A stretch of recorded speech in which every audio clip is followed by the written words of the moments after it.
c'est M. Mounirou Kane, responsable politique du Parti démocratique sénégalais à Keur Massar, responsable aussi de l'UJTL du département de Pikine et conseiller municipal à la mairie de Keur Massar.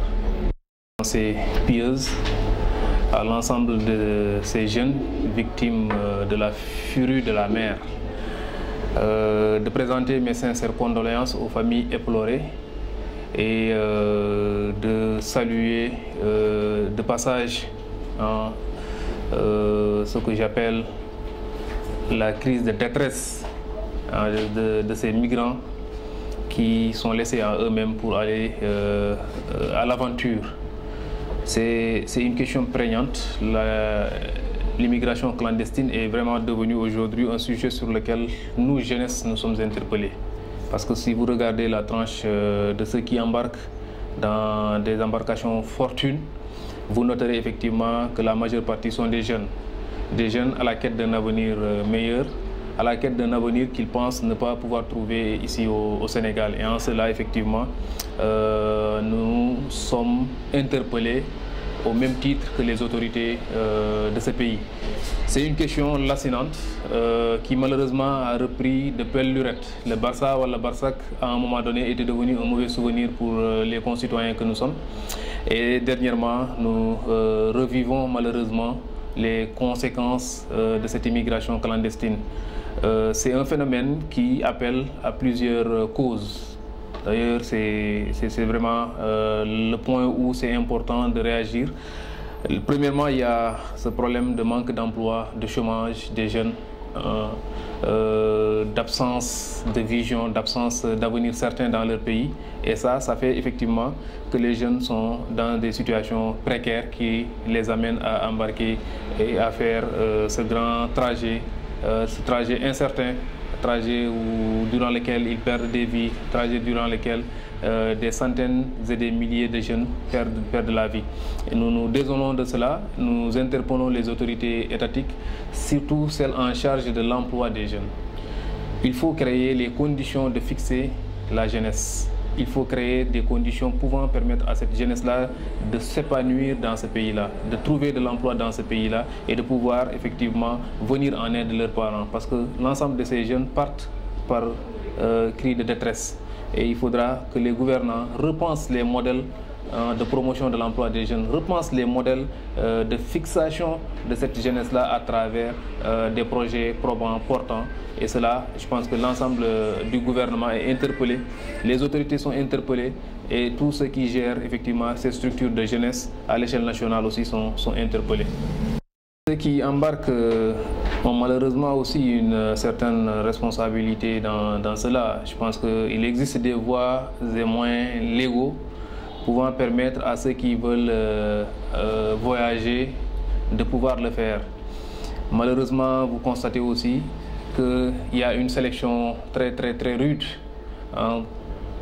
Je vous donne un exemple. Si aujourd'hui tous les jeunes qui voulaient voyager en Europe désiraient le faire, il y a la question du visa qui se pose.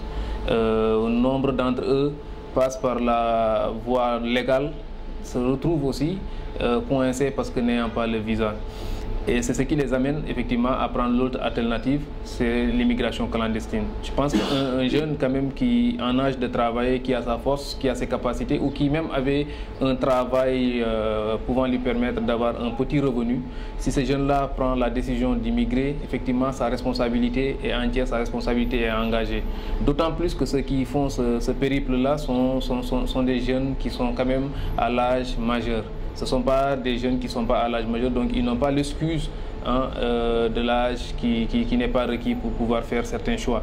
Et ils ont fait le choix en âme et en conscience, en ayant effectivement à l'esprit toutes les conséquences que cela pouvait induire. Et je pense qu'en cela, leur responsabilité effectivement est manifeste, même si je préfère relativiser par rapport à cette responsabilité de la jeunesse en disant que si les conditions idoines étaient là, les jeunes n'allaient pas embarquer dans des embarcations de fortune. Ça aussi, c'est la conclusion personnelle que je tire de tout cela. S'il y avait assez de travail pour les jeunes, s'il y avait un cadre propice pour les jeunes, je pense qu'ils ne s'aventuraient pas à prendre la mer vers l'incertitude. À l'endroit des jeunesses, le premier message que je lancerai, c'est d'abord ce message de conscientisation.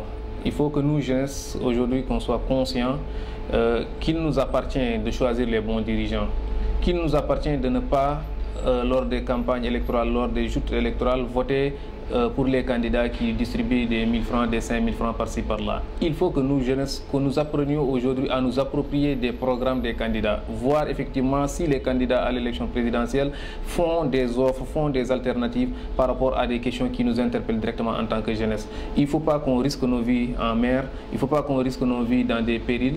Il faut que nous soyons conscients que nous pouvons changer, que nous sommes la force motrice de ce pays et que nous pouvons effectivement, par un procédé très clair, très propre, changer le cours de l'histoire. En quoi faisant?